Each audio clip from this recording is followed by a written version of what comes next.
From the beautiful Finger Lakes region of upstate New York, this is the Dental Lighthouse Podcast. We take questions from anyone in the dental profession and discuss what it takes to win not only in dentistry, but in life. Business, leadership, relationships, parenting, health and wellness, money management, nothing is off limits on the Dental Lighthouse Podcast. I'm Jason Tenori, your host, and have over 20 years of experience to pull from. Learn from my mistakes and let me help you collapse time so you can become the best version of yourself.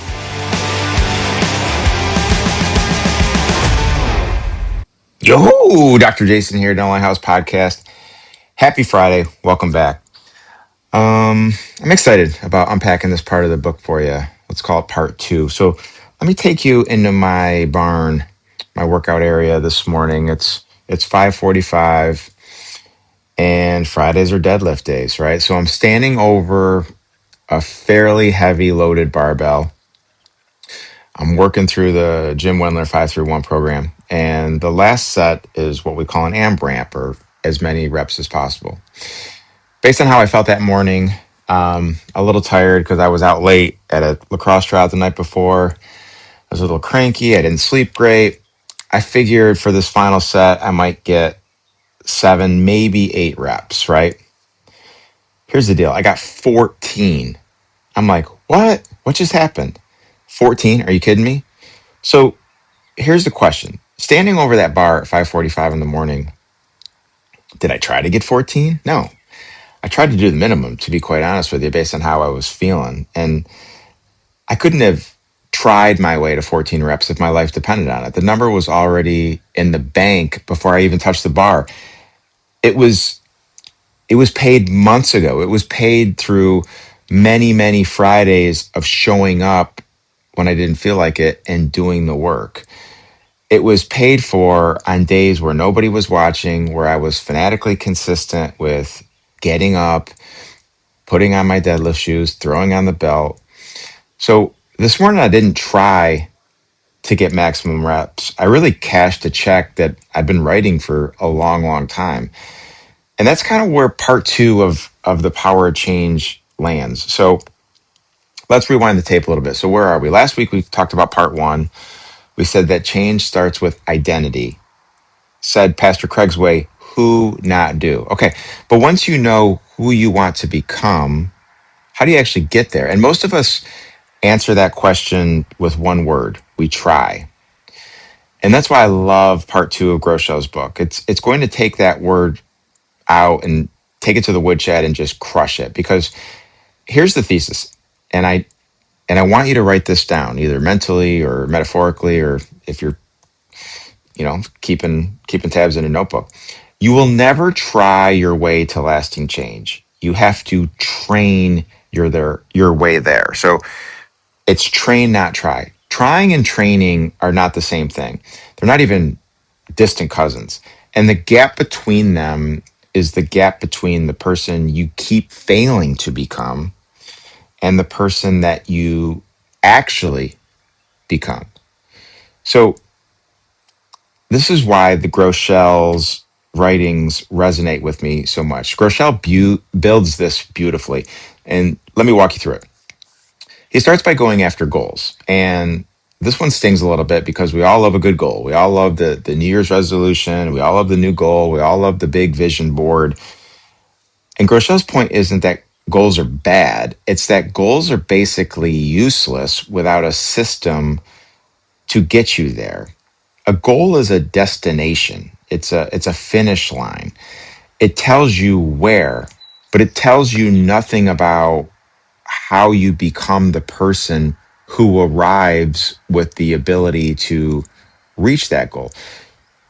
You've heard this a million times. You don't rise to the level of your goals. You fall to the level of your training, or as James Clear says, you fall to the level of your systems. Every athlete knows that. Every soldier knows that. Somehow we forget about it when it's our own lives. Then Pastor Craig draws the line of trying versus training. So here's the difference in one picture. Trying is what you do in the moment with willpower. I hope I'm strong enough. I hope I can pull this off. Training is what you do before the moment so that you're already strong enough when the moment comes. So I want you to think about that for a second. I didn't try to get 14 reps this morning. Nobody tries to run a marathon. You die at mile 3. You train for months and months and months. And then the day when the marathon comes, you just double down on the training. Nobody tries to stay calm when their kid mouths off to you. If you're white knuckling calm in that moment, you've already lost. You're trying to stay calm. You train calm in the small moments ahead of time, so it's there in that big moment when you need it. The moment doesn't build you, the moment reveals what you've trained to build. And I love how he does this, Pastor Craig. I love how he defends discipline. He's got a whole chapter basically saying discipline is not a dirty word. And man, we do treat it like one, right? So why does discipline have this negative connotation? We act like discipline is joyless. It's like this rigid prison. Groeschel flips the script and he says discipline is how you get free. The disciplined person is the free person. The undisciplined person is a slave to whatever they feel like in the moment. Let me just try right now to see if I can do this. I say it all the time to my coaching clients. Discipline beats motivation. Motivation is a mood. It shows up when you feel like it, and it ghosts you when you need it the most. Discipline shows up at 5:45 in the morning when you're in your workouts, whether you feel like working out or not, because you're training, you're not trying. And then Pastor Craig just completely changes the plot. Your habits are already training you right now, every day. The question isn't whether you're in training. You are already in training. The question is, what are you training for? Every doom scroll, every snooze, every skipped workout, every disrespectful short word to your spouse or your kids, you're training. You're getting better at something. You just might not like what you're getting better at. And he lands the plane with the identity statement, I'm in training. No, not I'm trying to get healthy. I'm in training. Not I'm trying to be patient. I'm in training. See how that connects right back to part 1 of who you are trying to become? I'm in training is the who. It's an identity. It takes all of the pressure off the moment because a person in training expects hard days each and every day. A person in training gets 8 reps, 8 reps, 8 reps training for that actual day when you get 14 reps. So what can you actually do? How can you run this system? So let me get granular with you because I don't like to be vague and I'm not a fan of ambiguity. So here's how training, not trying actually runs in my life. Number 1, I schedule, right? I know where I'm going to be every moment of my life in 15-minute increments. I don't hope that something happens. My 4 futures, mind, muscle, meaning, and money, those aren't wishes. Those are 15-minute subsections of my day, and they're on the calendar like patients are on the calendar. Because a thing that isn't scheduled is a thing you're trying to do. I'll get to this, possibly. I'll try to get to it. No, it's scheduled. I've committed to it. I'm doing it. A thing that's scheduled is a thing you're training to do. Number 2, boring works.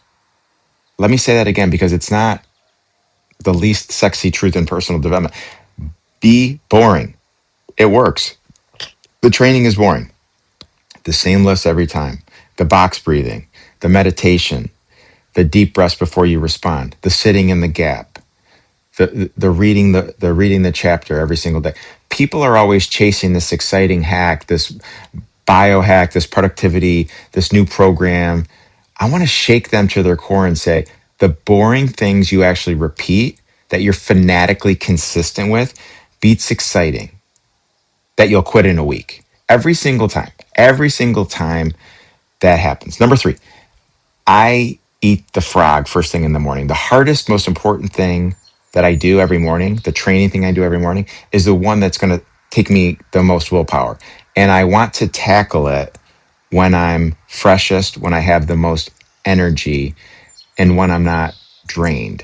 So if I have one or two things that are very, very difficult, I know that it'll be consuming, I eat that frog first thing in the morning and I make sure I get after it before anything else gets taken care of. So again, who are you trying to become? And when you identify who you're trying to become, make sure you train to become that person, not try. When you do that, you never lose. You either win or you learn. So let me bring this home and sum up this episode. I'll tell you a story about my son and a hitting lesson that we were going through. So, as a lot of you guys know, I coach Luke's travel baseball team, and there's this thing that happens with young players, and honestly, grown adults too. But they want to perform in the game, right? They want to hit the ball really hard during the doubleheader on Saturday when everybody's watching. But you should see how some of them treat practice. They joke during practice. They're practicing at half speed. They're goofing off. They're scrolling on their phone in between drills. And then Saturday comes, and then they try so hard to get a hit. You can see it on their face, gritting their teeth, trying to achieve, right? Willing themselves into existence to get this hit. And I want to tell them what I've had to learn the hard way in every area of my own life. I want to shake Luke, although Luke's better at it now, but I want to shake Luke and I want to say, like, dude, Saturday isn't where you get the hit. Saturday is where you find out if you put in the work properly on Tuesday and Thursday. You don't rise to the moment, you sink to your training. And here's the confession, because you know I always take blame first. For years, I coached my kids on this while doing the exact opposite in my own life. I'd try to be a patient dad in the blow up moments instead of training patience in the quiet moments. I'd try to be present at dinner while my mind trained itself all day to live on my phone. I was preaching training and practicing trying. More is caught than taught. And what my kids were catching wasn't my speech, it was my reps. That's a really, really important lesson for you guys to understand. So here's my challenge for you this week. One, I don't like to assign homework, but this one's simple, just not easy. Pick one area of your life where you keep trying and failing. Maybe it's your health, maybe it's your relationships, maybe it's dealing with your team at work, maybe it's your temper, maybe it's your prayer life, maybe it's wasting time on your phone, whatever it is. Now stop trying to fix it in the moment. That's the trap. Instead, design the system and train. Ask yourself, what could I be doing? What could I be practicing before the moment presents itself so I'm ready when it comes? Is it your temper? Maybe that's 10 minutes in the morning centering yourself before the house wakes up. Is it your health? Maybe it's prepping food on Sundays so Wednesday isn't a willpower fight that you lose and you go out and eat half a pizza at a fast food joint. Is it your phone? Maybe the phone charges in a drawer in your home office and not the bedroom, so you don't lose momentum in your developing a relationship with your wife. Figure that out. Schedule it, put it on your calendar, start to train, and treat it like it's an appointment that you can't miss, because a person in training doesn't leave it to chance. Change your language. All week when you catch yourself saying, I'm trying to, replace it with, I'm training for. Watch what that does to your posture. Watch what it does to your psyche, your mojo. And just in closing, a quick faith layer. And it's faith. And again, if faith isn't your thing, then just ride with me for the next 30 seconds or so. I'm not going to preach. Scripture is full of training language. Paul talks about training himself like he's an athlete, disciplining his body, running the race. He didn't say try harder. He said train.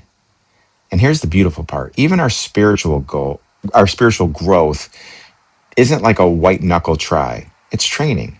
It's spending a little bit of time in prayer. It's having conversations with God. It's community. It's asking yourself on a regular basis, WWJD, what would Jesus do? What would Jesus do in this situation? The small daily reps that shape who are becoming. So Groeschel would say you're not trying to muscle your way to a changed life. You're training in the presence of God who's doing the real work in you. We'll go all the way there in part 5 of this series. But for now, just hear this. You were never meant to try your way to who you are trying to become. You can't get there via trying. You were meant to train. Part 2 of this book, Training, Not Trying. You will not try your way to the life you want. The moment won't build you. It reveals itself in what you're building. So stop trying to be strong when it counts and start training when it doesn't. Pick one of those areas that we talked about: health, temper, finances, relationships. Design the training, schedule it in your week, change your language from I'm trying to I'm training, and then read part 3, Habits Not Hope, before next Friday, because next week we're going to get even more tactical about the actual machinery of change, the habit loop. And as a dentist, I've got a chapter waiting for you called Flossing Saved My Life. It's actually Pastor Craig's chapter, but it's kind of funny that most of us are dentists, and he talks about how flossing saved his life. If you design your training this week and you get to 8 reps instead of the 14, good. Show up again and then reach out. Like I said, my contact information is on the website, dentallighthouse.com. If you need help getting through an obstacle, if you just need someone to talk to, someone to text, hit me up. Until next Friday, keep building, keep leading, keep becoming more with tons of agape love, guys. Love you, Jason. Thank you. That wraps up another episode of the Dental Lighthouse Podcast. You have a choice today. Choose to be a lighthouse. Lighthouses are powerful and steadfast. They are beacons of light for others to reference when life gets turbulent. Go out into the world today and become a lighthouse for someone. Give more than you get. True joy comes from serving others. Start today. I'm Jason Tenori, your host. Thank you for listening to the Dental Lighthouse Podcast. For more information, podcast show notes, or links to anything that we have discussed today, please check out our website, thedentallighthouse.com. We would love to hear from you. If you would like to get on the show, please email us at podcast@thedentallighthouse.com.